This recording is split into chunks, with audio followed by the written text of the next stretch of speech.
जन्म पत्रिका के बारे में बात करते हैं तो 12 भावों की रचना की है हमारे ऋषि मुनियों ने कि 12 भाव, उनमें पड़े हुए 9 ग्रह, उनकी जो गणना है, ज्योतिषीय गणना, एस्ट्रोलॉजिकल कैलकुलेशन, वो हमारे जीवन को तय कर देती है। अब इन 12 भावों में आप सब जानते ही हैं क्योंकि मेरे साथ जुड़े रहते हैं, तो आप जब वीडियो सुनते हैं तो आपको नॉलेज तो हो चुकी है कि कुंडली का पहला भाव नाम, यश, इज्जत, सेहत, प्रतिष्ठा का होता है। दूसरा भाव धन स्थान है, वाणी का, कुटुंब का कहा गया है। तीसरा भाव पराक्रम स्थान है, भाइयों का, पड़ोसियों का, अपनी एनर्जी का कहा गया है। चौथा भाव सुख स्थान है, घर, गाड़ी, मकान, माता का घर कहा गया है। पंचम भाव को संतान का घर कहा गया है, शिक्षा का, एजुकेशन का, लव अफेयर्स का घर भी कहा गया है पंचवें भाव को। छठे भाव को नेगेटिव माना जाता है, रोग, शत्रु, कर्जा, परेशानी देने वाला घर। सातवें घर को पार्टनरशिप हाउस कहा गया है, इसी से विवाह का हम गणना लगाते हैं और इसी से हम अगर कोई बिजनेस पार्टनर देखना हो या ज्वाइंट वेंचर देखना हो वो देखते हैं। आठवें भाव को फिर से नेगेटिव माना जाता है क्योंकि यहाँ से कष्ट देखे जाते हैं, चिंता, टेंशन, परेशानियां, मृत्यु के कारण, डिप्रेशन अष्टम भाव से देखा जाता है।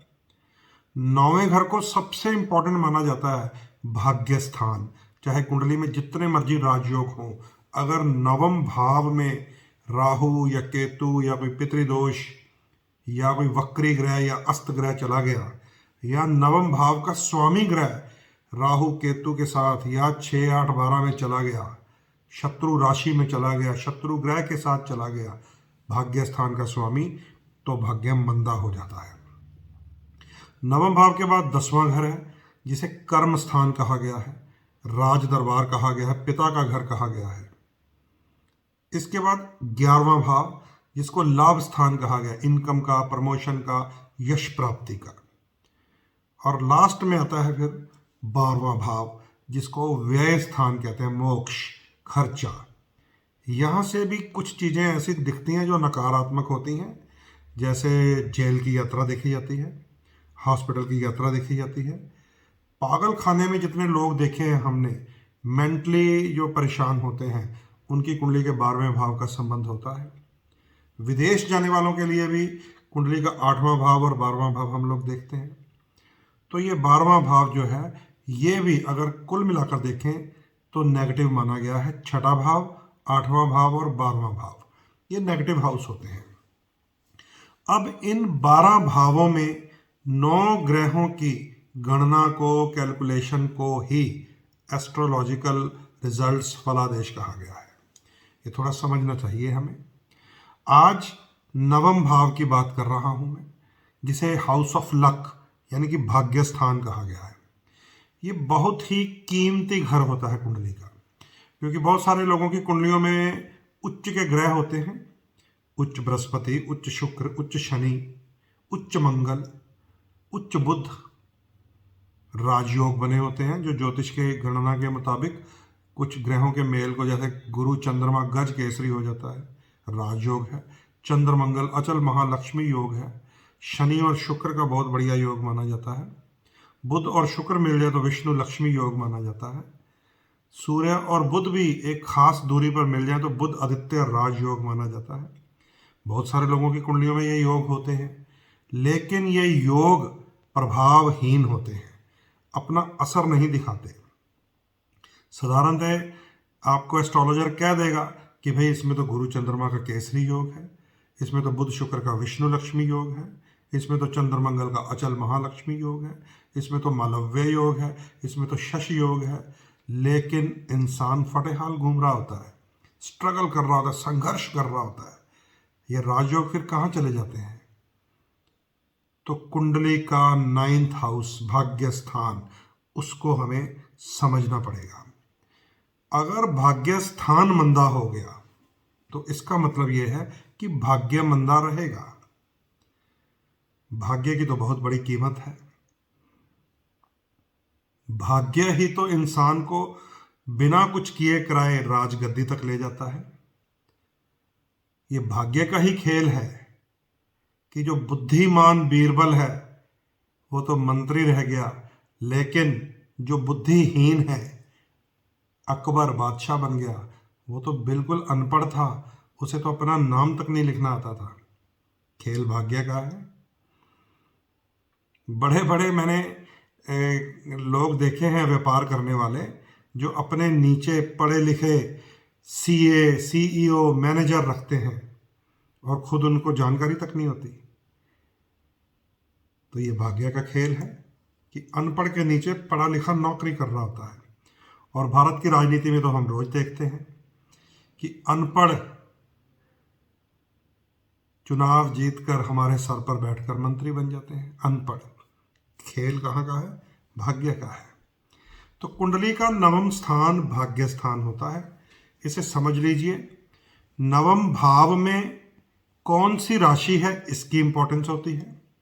नवम भाव में कौन सा ग्रह है इसकी इंपॉर्टेंस होती है।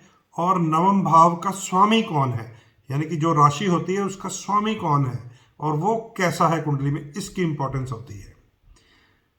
अगर नवम भाव में सीधा सीधा समझ लीजिए राहु या केतु जैसे छाया ग्रह हों जो नकारात्मकता पैदा करने की शक्ति रखते हैं तो भाग्य मंदा हो जाता है, स्ट्रगलफुल होता है।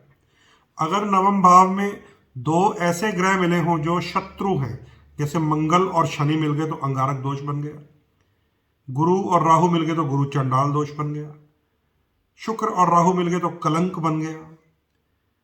ये पितृ दोष होते हैं जब भी कोई राहु से मिलता है।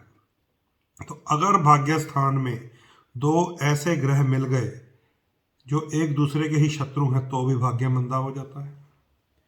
अगर भाग्य स्थान में वो ग्रह बैठ जाए जो उस भाग्य स्थान की राशि का शत्रु है, इसको भी आप समझ लीजिए, बहुत इंपॉर्टेंट बात है।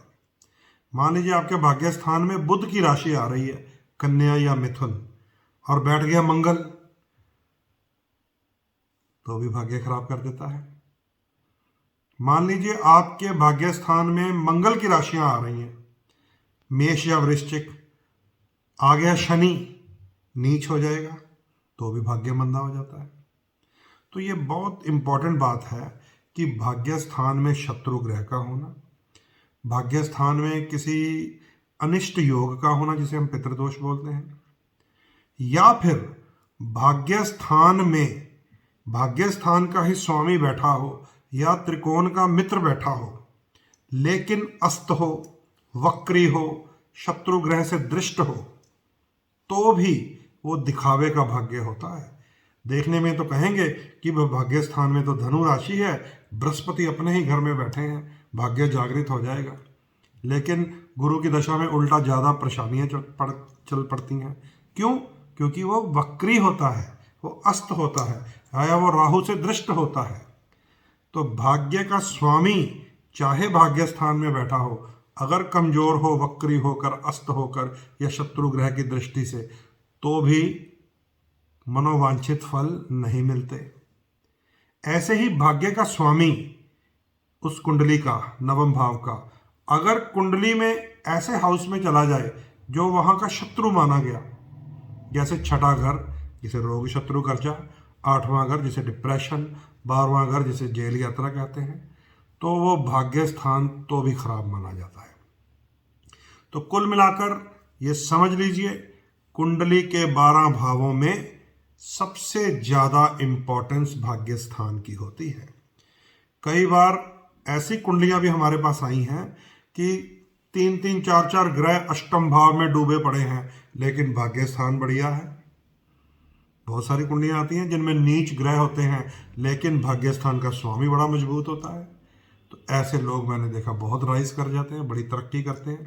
कहने को नीच की कुंडली है, उसमें खराब ग्रह हैं, लेकिन भाग्य का स्वामी बढ़िया हो तो ये नीच ग्रह, अस्त ग्रह, वक्री ग्रह, खराब ग्रह एक तरफ रह जाते हैं, भाग्य का बल मिल जाता है। तो याद रखिए, 9वां घर भाग्य स्थान है। अगर भाग्य स्थान का स्वामी 6, 8, 12 में हो, शत्रु ग्रह के साथ हो, शत्रु राशि में हो, तो भी खराब। अगर भाग्य स्थान में उस राशि का शत्रु आ जाए तो भी खराब। अगर भाग्य स्थान में पितृदोष बन गया राहु के साथ किसी ग्रह का, तो बिल्कुल भाग्य संघर्षमय होता है। इन चीज़ों को सीखें, समझें, जानें, और सबसे पहले फिर उसी तरफ ध्यान देना चाहिए कि पहले तो भैया भाग्य को ही ठीक करें, अन्यथा मंदा भाग्य लेकर जितने मर्जी रतन पहन लें, कितने मर्जी तरह तरह की रेमेडीज कर लें, कोई मंत्र जाप कर लें, थोड़ा बहुत असर मिल जाता है इन छोटे छोटे उपायों से, पाठ पूजन से या कलर थेरेपी से या जेम्स थेरेपी से, लेकिन फुल जूम से पूरा प्रभाव नहीं मिल पाता। क्यों? क्योंकि भाग्य स्थान ही मंदा होता है।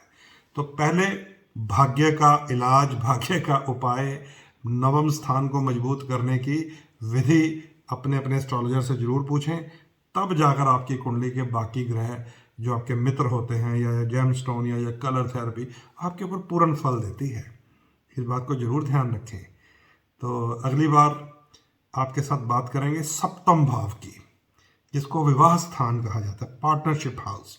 इसके भी बड़े मैंने किस्से सुने हैं कि सप्तम भाव में ऐसे ऐसे ग्रह आ जाते हैं कि जो वैवाहिक जीवन है वो नष्ट हो जाता है।